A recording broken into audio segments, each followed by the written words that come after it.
Hi there, book lovers. And welcome to the Sisterhood of the Steamy Reads, where two sisters dive head first into the world of spicy romance. I'm Blondie. And I'm Mare, and if there's one thing we love, it's a book that brings the heat. From the slow burns that make you swoon to the downright scandalous reads that leave you blushing. We're here to break it all down with hot takes, steamy plot recaps, and plenty of laughs. No trope is off limits. No book is too spicy. Whether you're a seasoned romance reader or just dipping your toes into the world of smutty fiction, we've got you covered. So grab a drink, get cozy, and let's talk spice.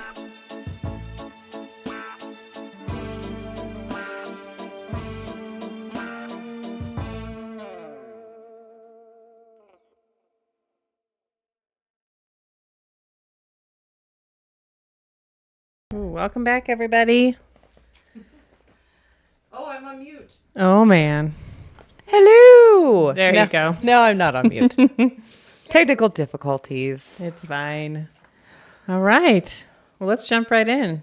All right, besties, grab your wine and maybe a spell book because today we're diving into the magical midlife mayhem. A grumpy gargoyle and more chaos than a PTA meeting on a full moon night.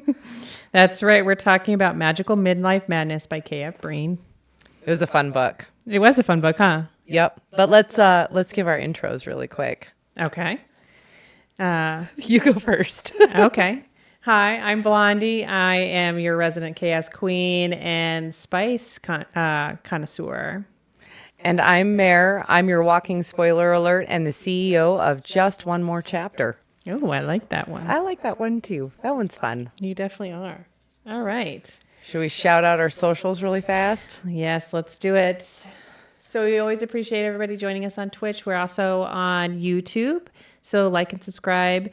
And we are on Spotify and Apple. So drop us a like and or follow so you can download those episodes to your phone and listen to them on the go.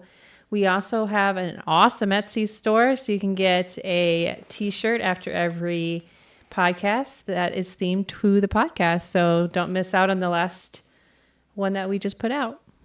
Oh, and we also have a baby TikTok. Oh, yes, baby TikTok. It's baby. We're working on it. We're getting there. We're getting there slowly. Yeah. All right. Well, because you already knew this book and I didn't, you get to be the mega host this episode. Mega host. Mega host. It's going to be awesome. All right. Well, let's meet the madness that is this book that I love. The Leveling Up. It's part of a series. It's part of the Leveling Up series. So just a quick recap of this book. It's a magical house with magical house shenanigans, a midlife glow up, an extremely suspicious town, and a very stone cold protector. Let's talk about our first impressions. Well, should we start in with our trigger warnings and summary first? Yeah, we could do trigger warnings. Okay. You have the summary, right? Yep. I'm going to put up the summary on the screen. And then I shall read it. You shall read your summary. I shall read it. It'll be fabulous. Happily Ever After wasn't supposed to come with a do-over option, but when my husband of 20 years packs up and heads for greener pastures, that's exactly what my life becomes. A do-over. Edgar, eager for her first fresh start, I make somewhat unorthodox decision to take a job as a caretaker of a centuries-old house. A mansion, actually, in a cute little town off the beaten track. The other caretakers, a butler who insists on wearing a cape, and an Irish woman who thinks it's perfectly reasonable to throw rocks at tourists. Still, it could be worse. The grumpy bartender at the town pub is very nice to look at, and the job is temporary. I can handle a little weird for a few months. It turns out, however, that this isn't just a house, and I can't just leave. Not after I find out what's hidden there. In the end, it is a strange crew. In the end, it is the strange crew and a grumpy alpha that are all that stand between me and a life I never could have imagined. Do over, indeed. Ooh. It's pretty good. It is a good book. All right. Trigger warnings, which are pretty light on this one. It's a very light book. So, divorce and marital infidelity. And the main character starting over after a divorce and the past betrayal is referenced. Emotional abuse and gaslighting. There's are several references to emotional mistreatment of the protagonist, past relationship. That, and then ageism and self-esteem issues, mild violence, and fantasy action. There you go. Fantasy action. Dun, dun, dun. I always forget to do that one. Do we have it? We do. I got to remember which button it is. No, there's too many buttons. I know. Perfect. I know. All right. So do we want to start out with our spicy rating and darkness rating just off the bat so people kind of know what they're getting into? Let's start it off. Here, I'll let you go first with your spicy rating. You get to be number 1. Ooh, spiciness. I'm just going to give it a 1 on the spice. I concur. I'm not even going to change it. Okay. It's just 1. And my darkness, it's like a half a 1. Yeah, it's a 1. This was a light book. We purposely did We light purposely picked a light book for everybody. book. All righty. Awesome. All right. So it's an easy read. It's a light read. It's definitely a warm and fluffy, It is. which is very sweet. What did you expect going into it and what caught you by surprise when I made you read this book? What did I expect going in? I honestly, because I had never read it, I figured there'd be a little bit more magic involved. I thought there'd be a smidge more spice. Not a lot, but I thought there'd be at least a level 2. But this is definitely a baby spice book. And it's definitely not dark. It is a warm and fluffy book, which Yeah. I kind of liked. It was a good change from the stuff that we've been reading lately. So it was kind of fun. Yeah. I definitely want to read the next one. Oh, all right. Yeah, it was I fun. like it. Okay. Did you feel the tone was like cozy, chaotic, or totally different? I thought the tone was, they really emphasized her starting over in her 40s. So I kind of liked the fact that the female main character, the FMC, was a woman in our age bracket. So I kind of liked that, which made you able to empathize or sympathize with her a little bit better, like Yeah. understand where she was coming from, which I really enjoyed. Yeah. So, yeah. I know. I liked it too. I didn't expect it to be chaotic. I don't really know when I first started reading it what I felt like this book was going to be, but chaos is not what I would put in the word for these.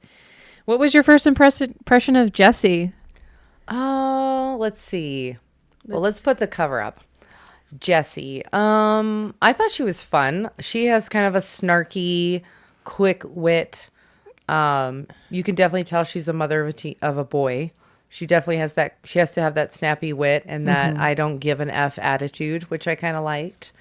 I think she got the I don't give an F attitude because she's like, I'm 40, I'm getting divorced, like I'm done. I'm going to do my own thing now.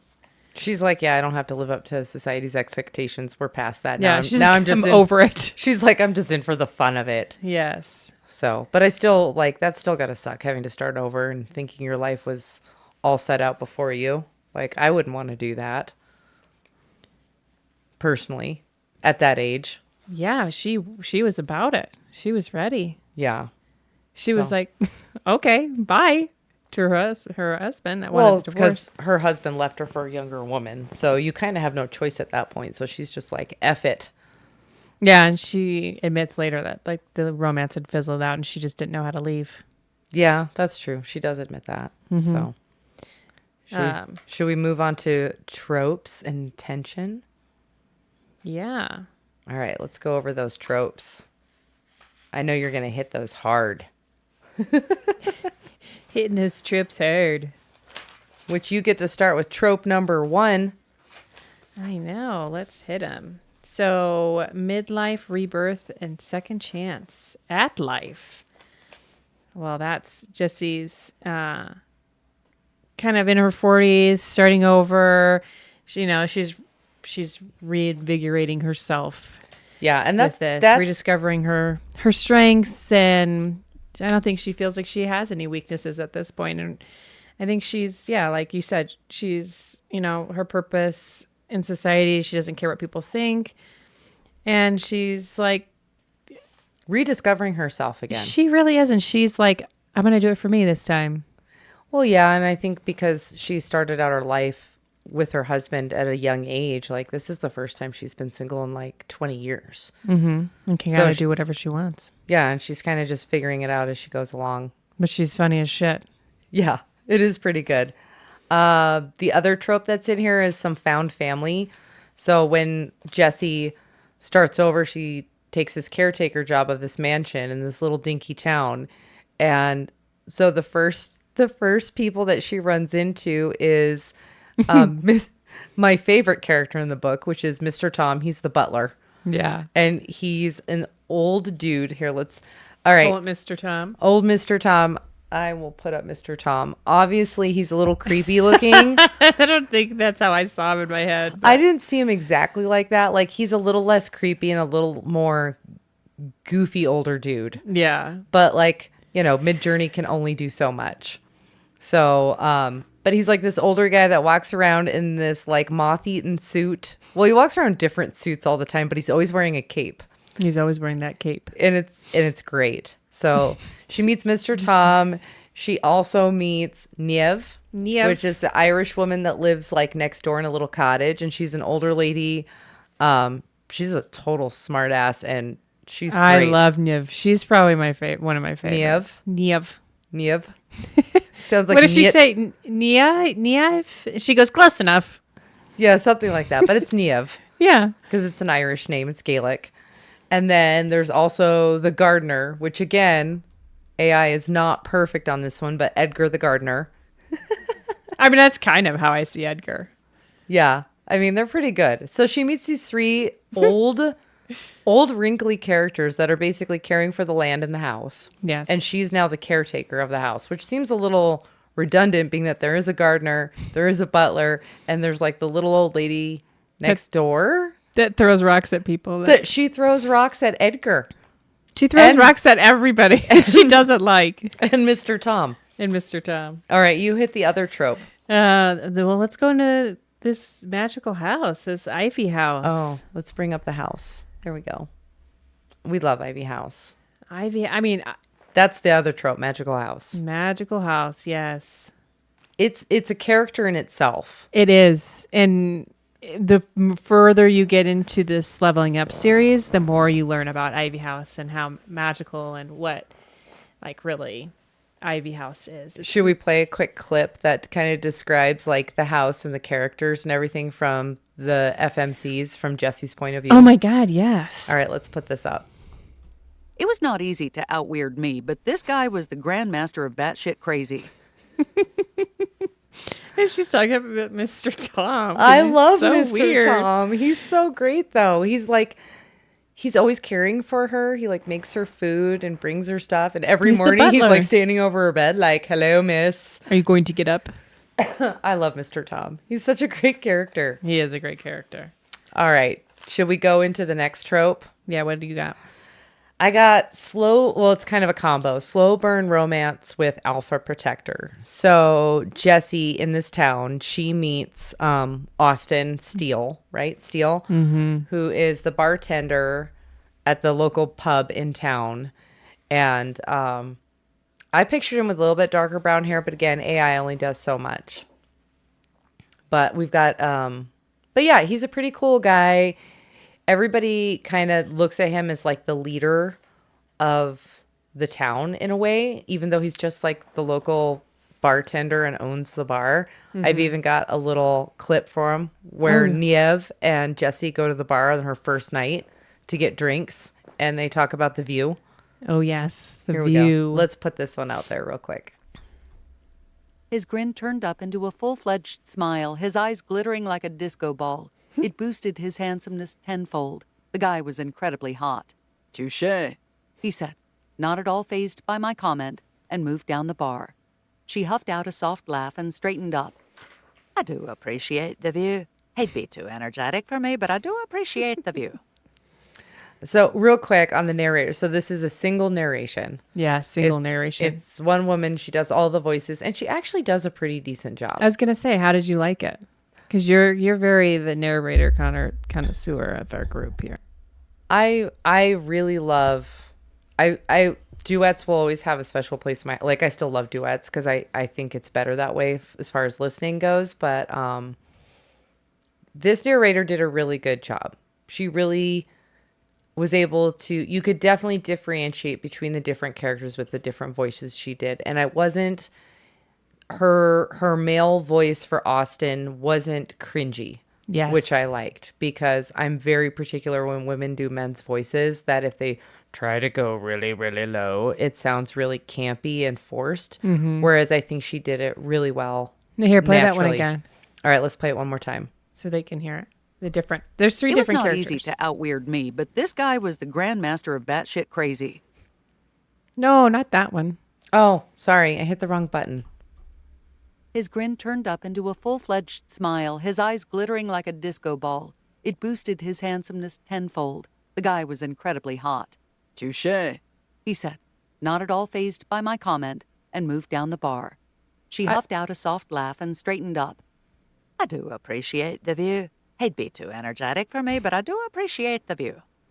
And I think she goes so smoothly into each one, but who knows how she records that. Yeah, and I've got another one where it's just a male one, but we'll go. We'll wait on that. We'll wait on that because that's for quotes. But I think that's a good example of a good narrator and 3 different voices right there. Oh yeah, she was absolutely able to do that. Yeah. Very well. So anyway, the trope, slow burn romance. So the tension between Jesse and Austin builds, but because this is a spice level 1, you're talking about longing looks into each other's eyes, maybe a touch on the shoulder, a touch on the waist, a gentle kiss. There is no real there is no intimate scenes as far as like even closed door intimate scenes. Yeah, there's no sex in this yet. Yeah. So it's strictly just longing looks, A gentle couple good kisses. a couple of kisses, and like a handhold. So it's very light. If you just want general lovey-dovey, this is definitely that book. So, and again, Austin is the alpha. He's like the man in charge, even though it's like kind of unspoken rule in the town. Yeah, he's the mayor without He's kind of like the mayor without being the mayor. a mayor without the votes, she says. Yeah. But the humor and sass in this book is probably my favorite. Yeah, that's the next trope. Jesse's got a good quick wit and the awkward magical misfires and the sassy banter with Mr. Tom. And I mean, the tone is great. I love how anytime one of them sneaks, like not purposely sneaks up on her, I just don't think she pays attention very often. But then she's like, ah!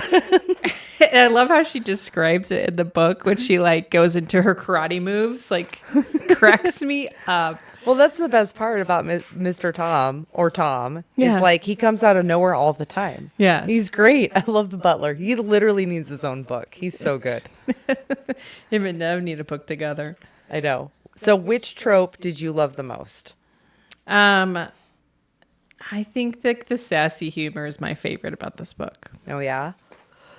But Which, I think mine was the found family. Like, I really loved all the, like, obviously Jesse is the main character, but I loved all the side characters. Like, the 3 main side characters of, like, Niev, Mr. Tom, which I really wish I had a better picture, I know, I couldn't get a good one either. and Edgar. Yes. Well, the way he's described as, like... Yeah, that's how it describes him. Because That that's what is it kept his- pulling up from my mid-journey. I know, like, but I picture him a little bit more goofy looking than that. Like a little bit more, not bumbly, but like, I don't know, less serious. Oh, I picture Maybe him. a little bit more like. Oh, interesting. I picture him as like this really tall guy with like a suit on and always got his hands behind his back and very like proper. Maybe very Alfred Batman. Yes, but like very dry. Like Well, he is really tall and very dry. That's the thing. Like, yeah. that's why I was like really disappointed in this picture. But oh well, Mr. Tom is still amazing. We love Mr. Tom. It's Mary's favorite. He is. Which trope felt the freshest for you? Like the newest trope out of the last like several episodes that we've done. I'm thinking Probably the cozy fantasy adventure. Yeah, I mean, it definitely. It was a cozy, fun Yeah, I mean, compared to what we've been reading. Like this was very light and funny, and it was a good break. It was a good break. yeah, it was a good break. I'll give you that. All right, so let's hit some of our key moments in this book. Yeah. You get to go first. Well, I think the key moments is when Jessie gets to the Ivy house and she meets. You're stealing mine. Sorry, shit, I forgot. Stop stealing my key moments. Shut up. I'm sorry. Okay, here's my key moments. I'm sorry. You're so fired. I'm sorry. I'm fired. Well, then you should go. You should start with that one then, because then I'll do mine. Okay, well, the first key moment is she accepts the job and meets all the initial characters, which is Edgar, Mr. Tom, and Niev. Mm-hmm. That's the first key moments. We kind of went over those already accidentally in tropes. Yes, we did. And then let's talk a little bit about the key moments of the Ivy house itself and reacting to Jessie, and how Jessie experiences the house and her like responses. So like the house is its own entity in this book, and as Jessie's exploring it, I don't want to give away the secrets about everything about the Ivy house, but Ivy house is magical. And as Jessie starts to think that she's this caretaker for this house and like needs to clean it, like one of her first things is like, I'm going to go around and clean, and like it's already clean. It's spotless. Well, and she discovers she also discovers magical things. Well, things about the house that aren't necessarily magical. Like she discovers hidden passageways. Mm-hmm. And she also discovers we got to give some of it away. Well, I mean, so there's. I thought I put the library picture in the Dropbox. I must have not. But she finds like this wood carving. Oh yeah. As she's cleaning, and she's just staring at it, and Mr. Tom like interrupts her, and she's like, "Oh, that was crazy! Like, what were you doing?" And that was Ivy House showing her it, right? Like it was actually moving this carving around, and she got like entranced by it. And it's got like viewing orbs in the secret passageways, so she can view into rooms and stuff like that. Yeah, but only she sees through them, I know. or whoever the house wants. Whoever the house grants the access yes, to. Because she kind of freaks out about it. Because the house is a character in itself. But at this point, Jessie doesn't realize that it's magical. She thinks this house is just really fucking cool. Maybe a little haunted. Maybe a little haunted. And that she thinks that people can spy on her through these orbs because she doesn't quite understand where the cameras are, if you will. Yeah, and then the next key moment is like when she meets Austin Steele, and that's her first night in the town. Like she gets there, she gets into the house, and then they're like, "Let's go to the bar." Yeah, she's like, "I'm not going to go to the bar. Oh, I should go to the bar. I have nothing else to do, and I'm not going to live by society's rules." Yeah, and she's immediately attracted and finds him good looking, but she's like, I'm not starting anything with like some random dude at the bar. Like that's the last thing I need is to like have this, like it's the only bar in town, and I don't want to like ruin that. Well, it's not the only bar in town, but it's like the local bar hangout. Yeah. Mm-hmm. So that first night, which is great, like Jessie gets schnockered. Oh, she does get schnockered. She gets schnockered, and then Austin walks her home, and she's talking to him while she's going home. And I've got... Oh, my God. That whole chapter is hilarious. And I got a quick clip for it. Chuck Norris destroyed the periodic table, I replied. Huh? He only recognizes the element of surprise. Light from a streetlight showered down on Austin's face, showing a confused, cockeyed grin. Did you hit your head on a rock while you were sneaking out? No. I got caught in the door, though. Does that count? Yes. Yes. I love that she's just like the don't give a fuck. Yeah. I like her fucks are gone. Yeah, fucks are gone. So then she's like got no filter too. So I appreciate that about her as well. Again, a woman in her 40s, nothing left to lose, starting life over. Yeah. Yeah, but her give an F is broken. Yeah, you just don't have time for that bullshit, you know? Yep. And then the next key moment is when she's learning about this magical world. So Put up a new picture, something fun. yeah, so the town is magical in itself as well, and it's full of magical beings and creatures that she doesn't really know about yet. And Tom, Niamh, and Edgar can't tell her. It's like against the rules of the house. But Austin Steele's like, well, I'm going to tell her. Yeah, and he breaks the truth to her about Yeah, and she, all the magical world and the town and everybody and who everybody is. And yeah, gets going. And she's like, this is mind blowing. He's like, what's the best part is she goes, oh, that's not a cape he's wearing all the time then. yeah, Mr. Tom is not wearing a cape because Mr. Tom is really, are we going to spoil it? We should. We just won't spoil the end. Okay, go for it. Mr. Tom is really a gargoyle. Yeah. And the cape is actually his wings. Yep. And what's Niamh?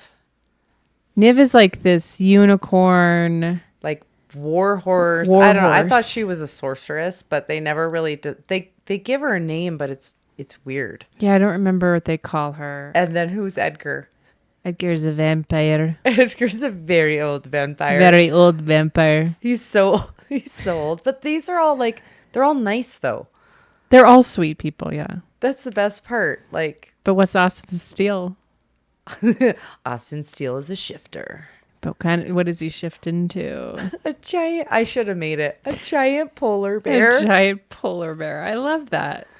I love it. Because you would think he's like a werewolf because he's like this Yeah. big. They make him out to be this. They never, like, they don't break it to you till the end of what he shifts into. But, like, he's this big alpha male protector. They all talk about him being so fierce and this battle-worthy guy. And then he shifts into a polar bear. He's huge. But polar bears are scary and they're vicious. I know, but I always picture the Coca-Cola polar bears. So fluffy and soft. I know. All right, so moving on from key moments, should we do some of our favorite quotes? Yes. All righty. I'm going to put up a picture of the town while we do some favorite quotes. Let me get to my favorite quotes. You're a slacker. Well, I'll play one of my... Oops. Oh, geez. Now we're all going to echo. Nope, we got to just push the button again. I'm going to play one of my favorite quotes. Are you ready? Yeah, do it.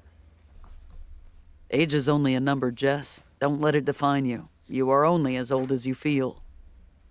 So some days 80 and some days 18. That's exactly how everyone in their 40s feels. For sure. Some Like, days you just... man or woman. Like Yes. everybody in their 40s feels exactly that. Some days you're like, oh my God, I'm geriatric. And the other days you're like, I could rule the world. Yes, I got this. I feel like I'm 20 again. Let's go drinking. And then you realize, nope, can't do that. Yep. Got your Or like quote? you go work out and then you're like, oh, I'm definitely not 18 anymore. Everything hurts. Yeah.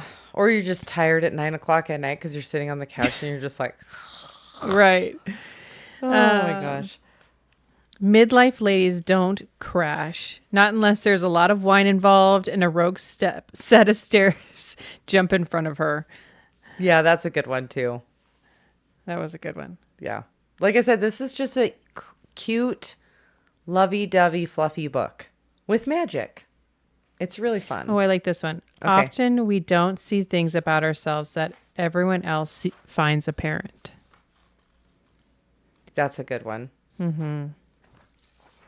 Okay, really quick. Do you have any other quotes? Because I think I already played one of my quotes was the honky tonk hellscape. I already played that one. That was my other quote, was a clip. Yeah. Which key moment gave you the biggest secondhand embarrassment for Jessie? Can you think? Do you think of one? I can't think of like very many other than the her trying to sneak out of the bar. Yes, but it wasn't, I mean, It wasn't even embarrassing because she didn't even know they were watching her. yeah, she thought she was being super sneaky. But what I loved about that scene too is like she was literally thinking things and she was saying them out loud and She was narrating herself. she was narrating her thoughts out loud and he's like, you said that out loud. She's like, oh shit, I did. And he goes, yeah. And then be walking and then she'd be like, you think she's just talking in her head. And then he's like, your talking- filter's broke again. Yeah, that happens a lot. Oh my goodness. She's like, oh shit. I've got one more clip, but I don't remember what it is. It just says good times. Oh. Oh, wait. I think it's after the wine tasting, I believe. Yes. Should we play that now? No, let's wait. Okay. Is there any other quotes that you have, or should we move on to our spice and darkness breakdown? Well, it's going to be an easy one. It's going to be a quick one because there's not a lot there. No, there. Let's break it down. All right. I'm going to take down this. We're going to put up our spice, which we each gave it a 1. Yeah. All right. And so, mild spice is barely a kiss, longing looks, flirty banter, emotional connection building.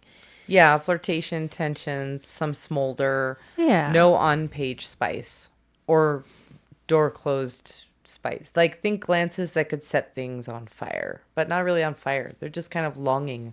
Yeah, I mean, they have a pretty good spicy kiss. There's 1 or 2 good kisses. Mm-hmm. But again, a very PG book. Very peachy. Like, other than a few swear words here and there. But even then, they're not even the heavy swear words. No. I mean, I think K.F. Breene writes really fun books. And I think she kind of was purposely making this first book very light and like that. I liked her character building. It was fast and to the point and really made you love each character. And then look at you. You got to the end and want to read the second book. Well, she ends it on a cliffhanger. You kind of have to read the next one. And how many books are there? 5 or 6? Yeah. Sorry. They're all pretty short, though. But at least they're all out.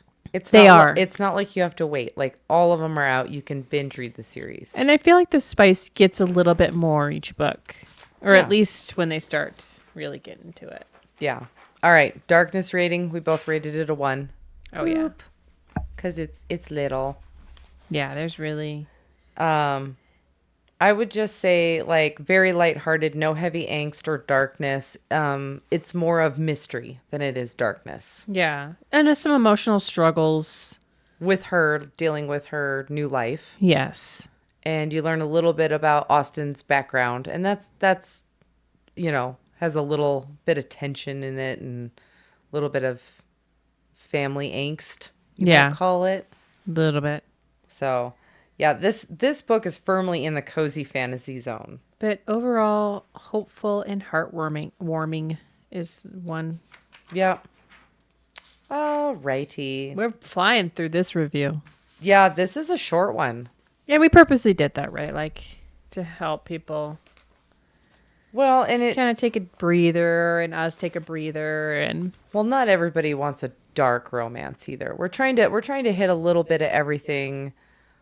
As we do each episode, we're purposely not doing book 1, 2, and 3 like of a series in order. We're like breaking it up. We're purposely not doing nothing but dark, nothing but reverse harem, nothing but fairy books. Like, we're purposely trying to mix up every episode so that there's an episode for everybody. Yeah. We have already got our Halloween episode picked out. Yeah, I hope you guys are ready for that one. Ooh, I can't wait for that one. But that one's going to be fun. That one's going to be very, very dark. Very dark, darling. All right. Last segment, Heart of the Magic. Behind the magic and mayhem, there's a powerful journey about rediscovering yourself and choosing chaos anyway. So, like, Jessie's midlife transformation and her emotional growth. This book has a lot of that. Like, her general emotional growth of letting her old life go and moving into her new life. Like, even though her husband she has a son, but he's in his 20s and off in college on the East Coast. Yeah. So husband's moved on. Her son's off starting his life as an adult, and she's just kind of out there. Yeah, she's almost is starting her life off by herself again, like totally fresh. And she's liking it. Oh my God! But what did you think of her parents? Oh my God. So yeah, her parents are still alive. So when the book first opens, she goes to her parents' house because she figures she'll move in there until she finds her own place. She was there a night. She lasted like 3 days, I think. No, 2 days. 2. Like one, she got there maybe the next day and then she left. So her parents have obviously been empty nesters for decades. Yes. Because her room is basically turned into her mom's like craft/storage room. Her dad has gotten library. Yeah. Her dad has gotten used to basically walking around without pants on. Yeah, his begonias are out for sure. They're living in the house that they lived in their whole lives, so it's very dated, very like 1980s, 70s decor. It's like very brown paneling. The outdoors, like she describes it as like shit brown. The color of the house on everything is brown. Yeah, because it's like the 70s, What 80s did she decor. say? It looks like a zebra shit brown or something in here. Shit brown zebra. Oh my God, I couldn't stop I think laughing. I marked it on my phone as like house description or something like that because I didn't know how important her family home would be. But then obviously I didn't make it because she's only there for like 48 hours and she's like, I'm out. Yeah, I can't do this. Yeah, that her parents are hilarious. They get even better throughout the book. You mean throughout the book series? Yes, throughout the series. Throughout the Leveling Up series, they come see her and it is fucking hilarious. Okay, so we hit Jesse's transformation. We hit found family multiple times. I don't think we need to talk about Mr. Tom, even though I could continue to talk about Mr. Tom. But do you think Austin is obviously, you should ask me this question. Do you think Austin is more of a protector, a partner, or a future problem? But you already know because you've read the whole series, haven't you? Mm-hmm. So why don't you tell me what you think? Ooh, I think right now he's a protector. I think he's going to turn into a partner and possibly a problem later on. But I don't know because I've only read book 1. Yeah. And book 1... at the end of book 1, I mean, you kind of have an idea, right? Like, yeah, he's not happy about it, but we don't want to give too many spoilers about the end because it is a fun book to read, and I'm definitely reading book 2. All right. which part of Jesse's transformation hit you the hardest? Did we go over that one? Yeah, we already did that. She didn't really have that much of a transformation other than her own emotional growth, and I think she's just. I like the fact that Jesse's very open-minded. Like once her worldview is totally altered by knowing that she lives in this, that magic is all around her and magic exists in the world. I love the fact that she's just kind of go with the flow. She's like, all right, cool, we're doing this. Yeah. Oh, we'll play like- the cookie one. Oh, the cookie. I don't think I have the cookie one. Maybe that's the one that I said good times. Oh, maybe. Hit it. Maybe that's the good times one. I don't know. We got one last clip. Let's play it. Yeah. His face was only a foot from mine, his eyes serious and so incredibly blue. I am very entertaining, I can assure you, he murmured, and I was immersed in his smell, clean cotton and sweet spice, multiple times until I am sure she is having a genuinely satisfying night, if you know what I mean. Ooh. That was the one part where he like gets a little flirty with her and she's like gets a little hot under the collar. Yeah, because she That's hasn't like- been that's like- flirted with in how long? Yeah, that's like 2/3 of the way. Right before this is right before he breaks the news about like magic being everywhere. And Ivy House being like important and like Yeah. the existence of like gargoyles and vampires and shifters and everything. So he gets a little flirty with her and she gets hot under the collar. That is the most spice there really is in this entire book right there. Yeah. I thought we had the cookie one where she's like, I could eat all those cookies. No, we didn't end up pulling that one. I don't have a cookie one. Oh. No cookies. Well, that's We were light on the clips. We only pulled 6 clips. Was that all 6? That was all 6. Read them out to me. It was That's a Good View when they were at the bar. Yeah. The batshit crazy hellscape. Or no, batshit crazy butler. Honky tonk hellscape. The Chuck Norris only What was the honky tonk hellscape? Young dudes being dragged across the lawn, hot middle-aged men talking about We didn't being play town this one. alpha, the weirdest butler in the history of people, and now a room full of militarized dolls. What kind of Hades honky-tonk had I landed in? That was one of my other quotes. I thought I had already played No, that. we hadn't played that one. Play that one again so they right. could hear it better. One more time. This one's funny. Young dudes being dragged across the lawn, hot middle-aged men talking about being town alpha, the weirdest butler in the history of people, and now a room full of militarized dolls. What kind of Hades honky-tonk had I landed in? Yeah, this is before she knows everything. This is while she's exploring the house and she discovers the room full of dolls. Dolls. And she's Full of scared. dolls. She's scared shitless of dolls. First of all, if you walked into a room full of fucking weird dolls, you'd be scared shitless. And they're too. all different too. Yeah, and some of them don't have heads and shit.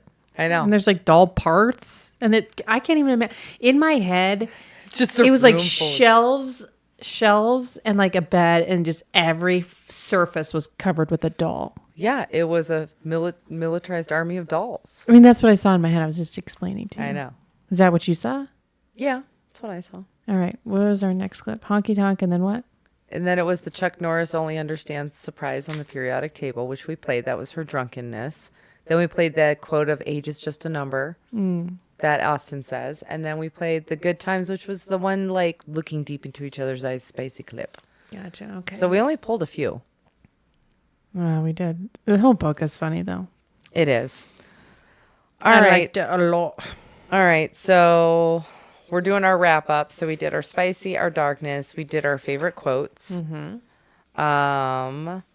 Who would we recommend this? This book is perfect for readers who enjoy slow burn, flirty tension without immediate spice, but with plenty of smolder. Or crave a strong, relatable heroine starting with a fresh midlife. At midlife and embracing her inner badass.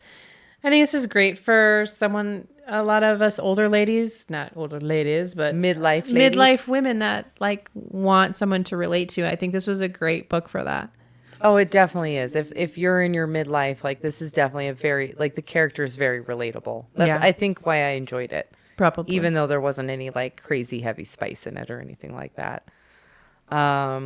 If you're also looking for a light feel good fantasy with just enough action and mystery to keep it moving, which it is, it's just enough to keep it going, and it doesn't drag. I didn't think that there were parts that dragged in it. So it kept the pacing was really good. Yeah. If you want a story filled of humor, sass, lighthearted, magical chaos, this is heavy on that. The sass in this book is the best. Yeah, And the wit and the dry humor is right up my alley personally. Yeah. Basically, this is a book that feels like a hug, a pep talk, and an adventure all at once. Oh, yeah. So. I appreciate the gradual magical awakening too. And this is a very satisfying book. And the leveling up series is what it's called, because she kind of levels up in her life as she goes through as you go through the books. Yeah, we'll review all the other books. They'll just be interspersed throughout other episodes. Like if we start a series and we think the series is decent, then we will keep reviewing the series. It just won't be back to back to back. Yeah. I think we've decided that. Like even with the Ruinous Love Tree series, like Butcher and Blackbird, Leather and Lark, Yeah. and now Scythe and Sparrow is out. Like we've done the first two, we're obviously going to do the third. It's just we're not going to do them one after another because maybe you want to read them for yourselves. Yeah, for sure. Anyways, we should do our final like social media shout outs. Yes. And welcoming anybody that came in while we were chatting. This is a short podcast. This is a short one for us. But if you did miss it or you want to recap it, we will be on YouTube. Make sure you like and subscribe. If you like it, like it. If you dislike it, dislike it. But Stop telling people to dislike it. But always leave a comment. I'm going to start get something to throw at your face. For what? For telling people to dislike. Do you have a dislike button? Because I'm going to dislike it right now. Yeah. You're the one who's going to throw. You're the one that wanted to throw things at me. Don't cry. It's fine. We're also on Spotify and Apple the day after. So make sure you can follow us on all those platforms and download it so you can watch it on the run or listen to it in your car. Well, the day after it posts to YouTube, not the day after we record it on Twitch. Right. Always Because- on YouTube. Because Twitch is where we live stream, but we post every Friday. We try to post every Friday on YouTube. Mm-hmm. And then after it posts to YouTube or the day it posts to YouTube is when it posts to Apple and Spotify. Yes. So you can't get ahead. And the only time you can get ahead is if you actually watch it live stream. Right now, and that's it. Yep. All right. Should we do our outro so that people know what to expect next week. Yes. All righty. Magical fun and all, but the next episode, we're trading our spell books for seances. Get ready for Pen Pal by J.T. Gessinger, a dark, ghostly, and gut-wrenching ride through grief, obsession, and the kind of love that refuses to die. Warning, this one will haunt you long after the final page. If you think you're ready, we'll meet you in the dark. All right, everybody. If you're watching live, we will be back in about 5-10 minutes. If you're watching on YouTube, we will see you next week. We'll catch you later.